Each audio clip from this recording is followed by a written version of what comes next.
बिस्मिल्लाहिर्रहमानिर्रहीम, अस्सलाम वालेकुम। अपने डिजिटल चैनल पे आप सबको एक दफ़ा फिर बहुत खुश आमदीद। और आज हम बात करेंगे एक थोड़े से मुख्तलिफ़ टॉपिक पे जो अभी तक मैंने शायद एक आध वीडियो उसके ऊपर बनाई होगी, लेकिन डिटेल से कभी नहीं बनाई।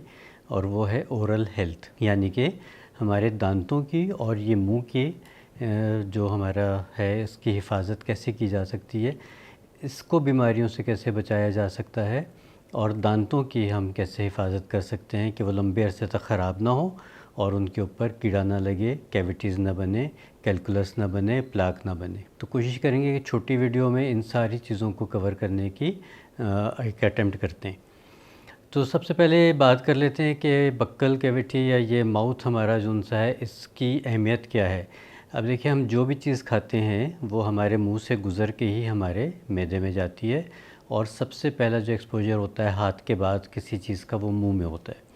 अब अगर हमारे दांत इस काबिल नहीं होंगे और वो अच्छी तरह से चबा नहीं सकेंगे, मसूड़े ख़राब होंगे, मुंह का जो पीएच है वो ख़राब होगा, तो फिर यकीनी तौर पे हमारी जो ख़ुराक है वो मुंह में ही इतनी अच्छी तरह से इस काबिल नहीं रहेगी कि वो पेट में जाके अच्छी तरह से डाइजेस्ट हो सके।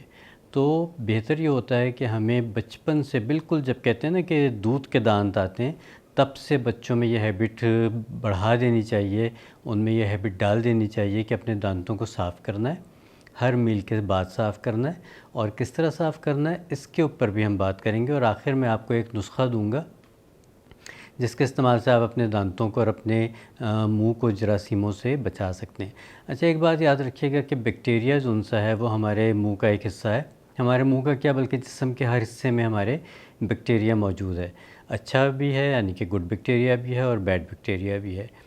अब गुड बैक्टीरिया जो सा है उसको तो हमारी ज़रूरत है कि वो हमारे साथ रहे, लेकिन बैड बैक्टीरिया जो सा है वो जहाँ भी बढ़ेगा तो वहाँ पे वो हमें नुकसान पहुँचाएगा।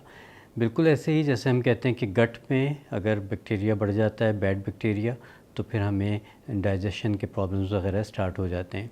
इसी तरह से जब हमारे मुंह में बैड बैक्टीरिया बढ़ता है तो सबसे पहले एक हल्की सी बारीक सी फिल्म बनती है जिसको हम कहते हैं प्लैक, प्लाक भी कहते हैं, प्लेग भी कहते हैं। तो ये एक बनना शुरू होती है, लाइट ब्राउन सी एक लेयर बनना शुरू होती है दांतों के इर्द गिर्द।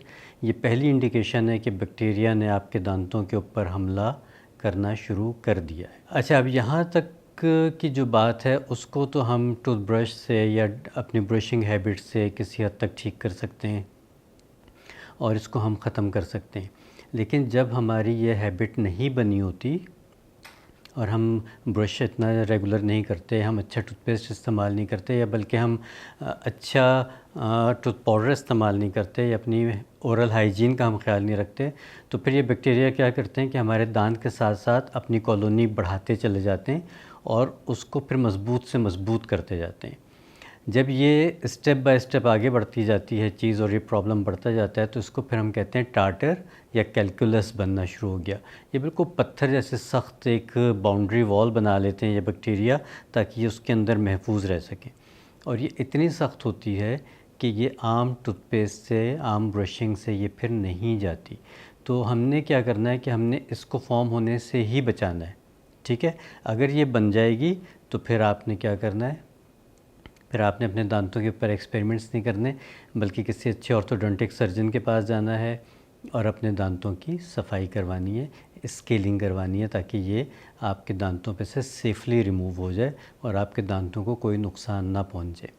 लेकिन इससे पहले की कंडीशन, उसको हम कैसे ठीक कर सकते हैं, और इस कंडीशन तक ना पहुंचें उसके लिए हम क्या कर सकते हैं, तो उसके लिए आपको कुछ टिप्स बताता हूँ। आपने ये याद रखना है कि टूथब्रश आपने अच्छी क्वालिटी का लेना है, उसके ब्रिसल्स अच्छे होने चाहिए, सॉफ्ट से मीडियम तक का चल जाता है, लेकिन हार्ड टूथब्रश जो सा है वो इतना अच्छा नहीं रहता हर एक के लिए। कुछ कंडीशंस में सिर्फ उसको हम कहते हैं कि आप इस्तेमाल कर सकते हैं, हम नहीं कहते, ऑर्थोडोंटिक सर्जन्स कहते हैं। मैं सच सिर्फ आपको एक हाइजीन के पॉइंट ऑफ व्यू से बात कर रहा हूँ, अदरवाइज़ ये सारी जो चीज़ें हैं ये ऑर्थोडोंटिक सर्जन्स की ही स्पेशलिटीज़ होती हैं।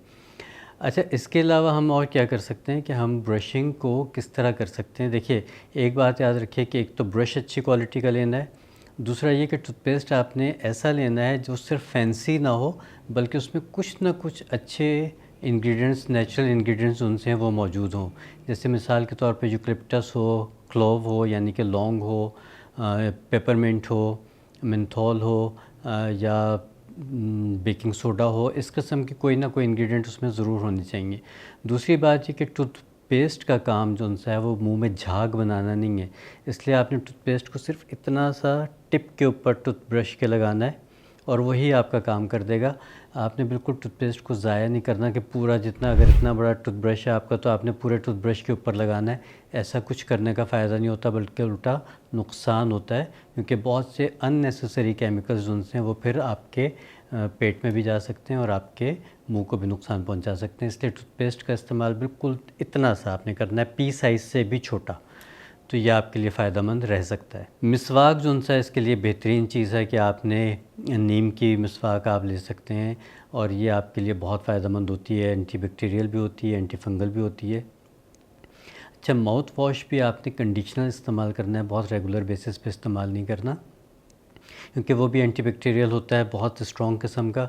तो फिर उसमें वही वाली बात है कि जो गुड बैक्टीरिया है वो भी मारा जाएगा बैड बैक्टीरिया के साथ, तो इसलिए आपने एहतियात से ये सारे काम करने।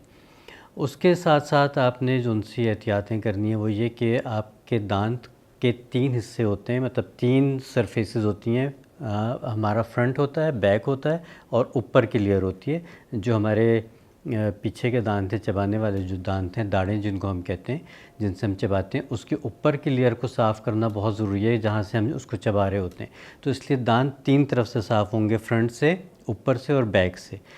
अगर तो ये क्लीनिंग आपकी ठीक होगी, चाहे वो आप टूथब्रश से कीजिए, चाहे आप मिसवाक से कीजिए, लेकिन आपने अगर ये 3 साइड्स क्लीन नहीं की तो समझ लीजिए कि कोई फ़ायदा नहीं है। दूसरी अहम बात यह है कि खाने के बाद तकरीबन 10 से 15 मिनट के बाद आपको ब्रश करना चाहिए या मिसवाक करनी चाहिए। उसकी वजह यह है कि जैसे लोग अमूमन करते हैं कि सुबह उठते ही सबसे पहले ब्रश कर लेते हैं, टूथपेस्ट कर लेते हैं, उसका कोई फ़ायदा नहीं होता। उसके बाद आपने नाश्ता किया तो नाश्ते के बाद जो आपने खाया पिया वो पूरा दिन 5 घंटे, 6 घंटे, 7 घंटे, जितनी देर भी आपका अगला मील होता है तो आपके दांतों पे रहेगा, जो तेज़ाबियत कॉज कर सकता है। और फिर ये तेज़ाबियत ही जो सा है इन बैक्टीरिया को बढ़ने में मुआविन और मददगार साबित होती है। तो इसलिए हर खाने के बाद, मतलब नाश्ते के बाद आपने ब्रश करना है, दोपहर के खाने के बाद करना है, रात के खाने के बाद करना है, तो उस वक्त आपके लिए ये फ़ायदेमंद होगा। टूथपेस्ट को हमेशा तसल्ली से पढ़ के इस्तेमाल कीजिए कि उसमें क्या चीज़ें हैं और आपके वो काम की हैं कि नहीं है। फिर रेंडमली टूथपेस्ट ना उठा लिया कीजिए कि ये टीवी पे इश्तिहार देखा तो और हमने ये उठा लिया, ऐसा ना कीजिए।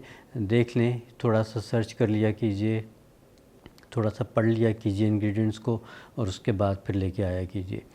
अच्छा, अब आखिरी बात जो उनसे मैं करना चाहता हूँ वो ये है कि आपको एक नुस्खा बता रहा हूँ। अगर आपके दांत ख़राब हैं और आपके जो मसूड़े हैं वो भी ख़राब हैं, देखिए जब भी मसूड़े ख़राब होंगे तो दांत ख़राब होंगे, दांत ख़राब होंगे तो मसूड़े ख़राब होंगे, ये एक दूसरे के साथ ही बंधे हुए हैं ना। और दांत हमारे जो उनसे हैं वो कैल्शियम से बने हुए हैं, हड्डी की फॉर्म में तकरीबन। इसके ऊपर एक कोटिंग होती है एनामल की जो चमकदार होती है और जो सबसे मज़बूत लेयर होती है हमारे दांतों की।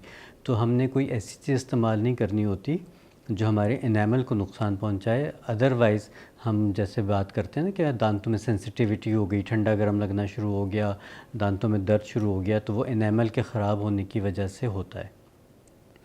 तो अब मैं आपको एक ऐसा नुस्खा बता रहा हूँ जिससे आप स्वेलन गम्स यानी कि मसूड़ों की सूजन, मसूड़ों से खून आना, मसूड़ों का ढीलापन, दांतों के ऊपर जमने वाली मैल, उन सब का हल जो सा है इस एक छोटे से नुस्खे में है।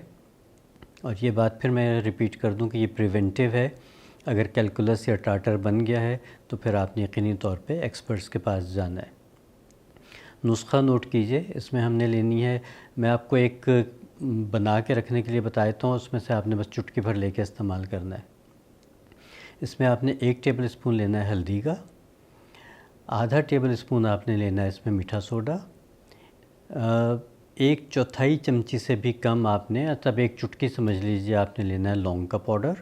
लौंग को पीस लीजिए, उसका पाउडर ले लीजिए। और उसके साथ साथ आपने इसमें डालना है थोड़ा सा कोई सा भी, जैसे माल्टे के छिलकों का पाउडर है आप वो डाल लीजिए, तो ये आपका एक बेहतरीन सा बेसिक सा टूथ पाउडर तैयार हो जाता है, जो एंटी इन्फ्लेमेटरी भी है, एंटीबैक्टीरियल भी है, आपके गम्स को भी संभाल के रखेगा, आपके दांतों को भी संभाल के रखेगा और आपके आने वाली मुंह से जो बदबू होती है उसको भी साफ़ करेगा। अब ये आपके पास एक पाउडर तैयार हो गया, इसको आपने रखना है अपने वॉशरूम में, जहाँ पे भी आपने ब्रश करना होता है तो वहाँ पे आपने इसको रखना है बेसन पे। इसमें से आपने थोड़ा सा पाउडर लेना है, हफ्ते में 2 दफ़ा इसको आपने ज़रूर इस्तेमाल करना है, दिन में 2 दफ़ा, हफ्ते में 2 दफ़ा, दिन में 2 दफ़ा। जिस दिन भी आपने इस्तेमाल करना है तो सुबह नाश्ते के बाद और रात को सोने के पहले आपने करना है। इसके 2 तरीक़े हो सकते हैं कि आपने इस पाउडर को हाथ में लिया और इसमें आपने थोड़ा सा नींबू का रस शामिल किया, तो बेकिंग सोडा के साथ इसका एक थोड़ा सा रिएक्शन होता है, उससे आपने उंगली की मदद से इसको मसूड़ों पे और दांतों पे लगा के 20 से 30 सेकंड के लिए आप छोड़ दीजिए, या जितनी देर तक आप इसको मुंह में बर्दाश्त कर सकें आप छोड़ दीजिए। उसके बाद खूब अच्छी तरह से इसको मल के उतार दीजिए और अपना रेगुलर ब्रश जो करना है वो आप कर लीजिए। नहीं भी करना चाहते हैं तो उसके बाद मिसवाक कर लेंगे तो बेस्ट हो जाएगा। टूथपेस्ट को और उस दिन टूथब्रश को छोड़ दीजिए, ये पाउडर इस्तेमाल कीजिए और मिसवाक इस्तेमाल करें तो ज़बरदस्त हो जाएगा। कुल्लियाँ कीजिए, अच्छी तरह से इसको साफ़ कर लीजिए। दूसरा तरीक़ा ये है कि जो उनसे प्लाक और के कैलकुलस और टाटर बनना शुरू होता है, ये अमूमन फ़ैट से भी किसी हद तक डिज़ोल्व होना शुरू हो जाता है। तो इसमें आप हल्दी की ये वाला जो पाउडर हमने बनाया था, किसी दिन आप इसमें थोड़ा सा कोकोनट ऑयल भी डाल के उसको मिक्स करके दांतों पे लगा सकते हैं, तो इससे आपको बहुत ज़्यादा फ़ायदा होगा। आखिरी चीज़ जो आप कर सकते हैं, जो कि बेइंतहा फ़ायदेमंद है और इसके लिए आप रिकमेंडेशंस आती हैं, इंटरनेशनल जो डेंटल एसोसिएशंस वगैरह भी हैं वो भी अब इसको रिकमेंड कर देते हैं कि बिल्कुल इसका फ़ायदा है, वो है ऑयल पुलिंग। यानी कि आपने सुबह मुंह में इतना ऑयल डालना है कि उसके बाद आपने उसको मुंह में रख के हल्का हल्का उससे कुल्ली करते रहना है मुंह के अंदर ही, और जितनी देर आप उसको बर्दाश्त कर सकें, जितनी देर आप उसको मुंह में रख सकें, उसको आपने रखना है, मुंह में घुमाना है, फिराना है पूरे दांतों के ऊपर, और उसके बाद आपने उसको थूक देना है, फिर आपने कुल्ली कर लेनी है। ये ऑयल पुलिंग जो सी आपके लिए इतनी शानदार चीज़ है कि आपको इसकी अफादियत किसी और वीडियो में इंशाल्लाह बताएंगे। उसमें मैं सिर्फ बनाऊँगा ही ऑयल पुलिंग के ऊपर वो वीडियो, उसमें आप देखिएगा कि इसके क्या क्या फ़वायद हैं। अच्छा जी, ये जब आप कर लेते हैं तो उसके बाद फिर आपने अपने खाने पीने में भी एहतियात रखनी है कि बहुत ज़्यादा मीठा, बहुत ज़्यादा स्टार्ची फूड जब भी आप खाएं, तो अगर कहीं ऐसी जगह पे हैं जहाँ आप टूथब्रश नहीं कर सकते, ये पाउडर इस्तेमाल नहीं कर सकते, तो एटलीस्ट 5-6 दफ़ा साफ़ पानी से कुल्ली ज़रूर कर लीजिए, ताकि यह है कि जो रेसिड्यूज़ हैं वो किसी हद तक निकल सकें। तो उम्मीद है कि ये वीडियो आपकी ओरल हेल्थ के लिए, ओरल हाइजीन के लिए बहुत फ़ायदेमंद होगी और आप अपने दांतों को खूबसूरत और मज़बूत बना सकेंगे और अपनी स्माइल को ज़्यादा दिलकश बना सकेंगे। अगली वीडियो तक के लिए इजाज़त दीजिए। अल्लाह निगहबान।